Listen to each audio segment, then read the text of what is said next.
Hello friends, అందరూ ఎలా ఉన్నారండి? వెల్కమ్ టు చాణక్యాస్ నీతి. నా జీవితం బాగాలేదు, ఎలా జీవించాలో చెప్పమని ఎవరిని అడగొద్దు.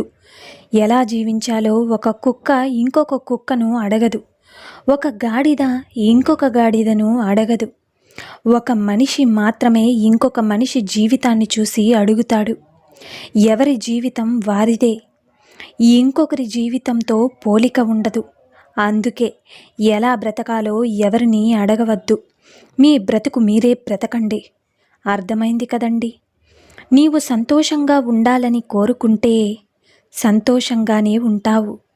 నీవు బాధగా ఉండాలని కోరుకుంటే ఎప్పుడూ ఆ బాధల్లోనే ఉంటావు. ఏదైనా నీ మనసుపైన, నీ ఆలోచన ధోరణిపైనే ఆధారపడి ఉంటుంది. దీనినే మన పూర్వీకులు యద్భావం తద్భవతి అంటారు. నిజమే కదండి? జీవితంలో ఒక చీకటి రోజు రావచ్చు. దానిని ధైర్యంగా నీకు నువ్వే తీసుకుని నెట్టుకుంటూ పోవాలి. అప్పుడే ఎంత కఠినమైన పోటీ అయినా నిలబడి నెగ్గగలుగుతావు. గుర్తుపెట్టుకోండి. అలాగే తప్పు చేసి గెలవగలనేమో కానీ అబద్ధం చెప్పి మాత్రం ప్రశాంతంగా బ్రతకలేము. అలాగే స్వతంత్రంగా బ్రతికే ప్రయత్నంలో కష్టాలు ఉండవచ్చేమో కానీ బానిసత్వం మాత్రం ఉండదు. ఆనందం అనేది మనం పొందే అనుభూతిని బట్టి ఉంటుంది, మన వెనుకున్న ఆస్తిని బట్టి కాదు.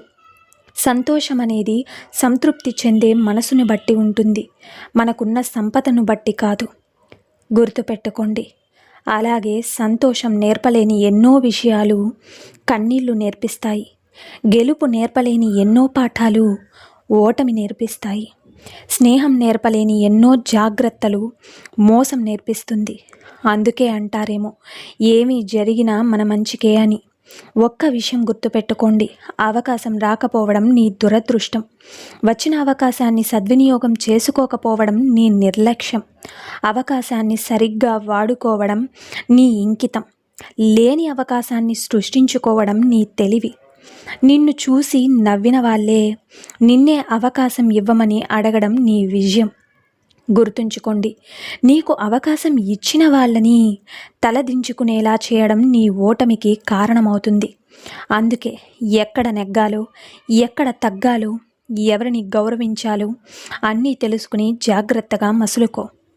గుర్తుంచుకో, సాధారణంగా దొంగ అనేవాడు ఎవరిని దోచుకోవాలో తన్నే ఎంచుకుంటాడు.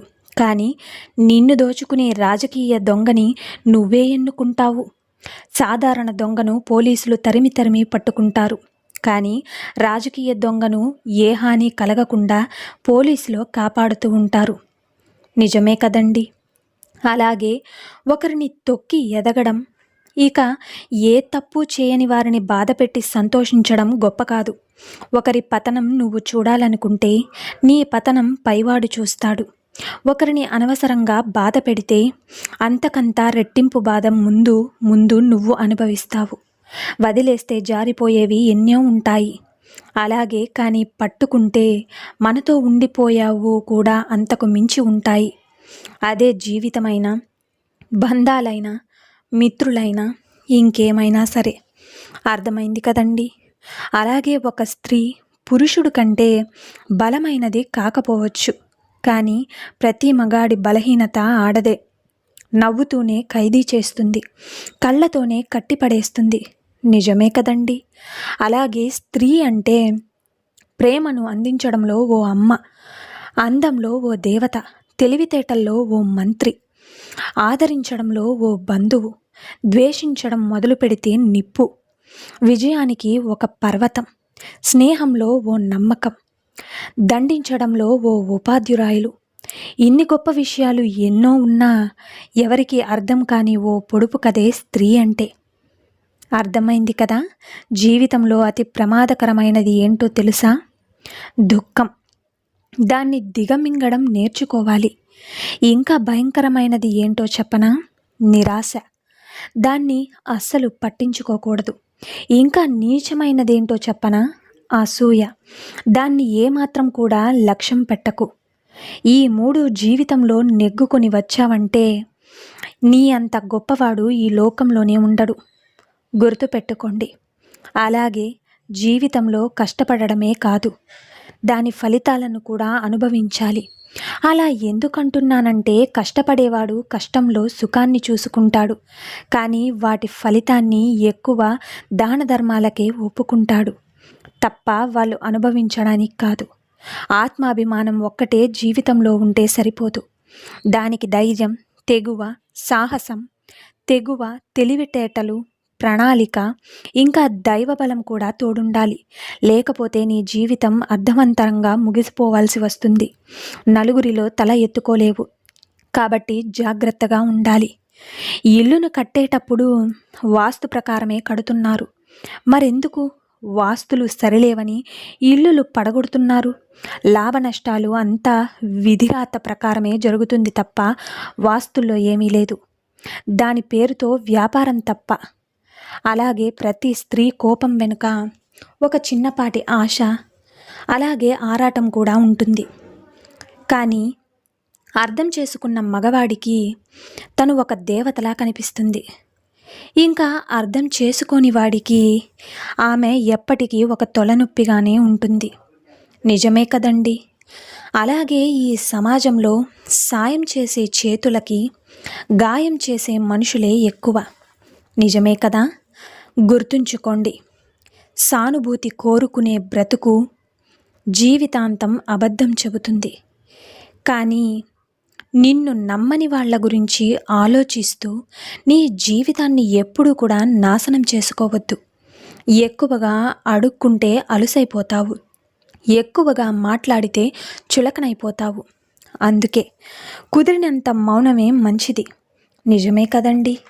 అలాగే మాటల్లో అబద్ధం ఉన్నా పర్వాలేదు, కానీ చూపించే ప్రేమలో మాత్రం అస్సలు ఎప్పటికీ అబద్ధం ఉండకూడదు. గుర్తుపెట్టుకోండి. ఇక నీ జీవితం ఎంత మారినా కూడా మనకు ఇష్టమైన వారి మీద ఉండే ప్రేమ మాత్రం ఎప్పటికీ మారదు. నిజమే కదండి. అలాగే కొన్ని బాధలు భరించక తప్పదు. ఇంకా కొన్ని కన్నీళ్ళు దాచుకోక తప్పదు. మాట్లాడిన ప్రతిసారి వారి మాటల్లో తప్పులు వెతకడం కాదు, వారి మనసులో మీపై ఉన్న ప్రేమను ఒక్కసారి అర్థం చేసుకో. వారి మాటల్లోని ఉద్దేశం, ఇంకా వారి జీవితంలో మీ స్థానం ఏమిటో మీకు సరిగ్గా అప్పుడే అర్థమవుతుంది. నిజమే కదండి. అలాగే నేటి రోజుల్లో కాలయాపన చేసేవారు తప్ప కాలాన్ని మరిపించే బంధాలు లేనేలేవు. నిజమే కదండి. రేపటి కోసం కష్టపడుతున్నాం, రేపటి కోసం దాచుకుంటున్నాం, రేపటి కోసం ఖర్చు పెట్టుకుంటున్నాం. అన్నీ రేపటి కోసమే అయితే అసలు రేపంటూ మీరు ఉండకపోతే? అందుకే ఈ క్షణం చాలా విలువైనది అనేది నీ పూర్తి జీవితంలో ప్రతి క్షణాన్ని కూడా ప్రస్తుతంలోనే గడపండి. గతంలో కాదు, భవిష్యత్తులో భయంతో కాదు. అర్థమైంది కదండి. ఇక ఒక్క విషయం, ఈ 4 రకాల స్త్రీలను పెళ్లి చేసుకున్న మగాడికి ప్రతిరోజు నరకమే. 1, ఎల్లప్పుడూ అబద్ధాలు చెప్పే స్త్రీలను పెళ్లి చేసుకోకూడదు. వీరు భర్తకు నమ్మక ద్రోహం చేసే అవకాశం ఎక్కువగా ఉంటుంది. ఇక 2వది, అహంకారం గల స్త్రీలను పెళ్లి చేసుకోకూడదు. ఈ రకమైన మహిళలు అసభ్యకరమైన ప్రవర్తనతో ఇతరులకు ఎప్పుడూ కూడా బాధ కలిగిస్తూ ఉంటారు. ఇక 3వది, చెడు స్వభావం కలిగిన స్త్రీలను కూడా పెళ్లి చేసుకోకూడదు. వీరి వలన మగాడు చాలా కష్టాలను ఎదుర్కొనే అవకాశం కూడా ఉంది. ఇక 4వది, ఇంటి పనులు చేయలేని స్త్రీలను కూడా పెళ్లి చేసుకోకూడదు.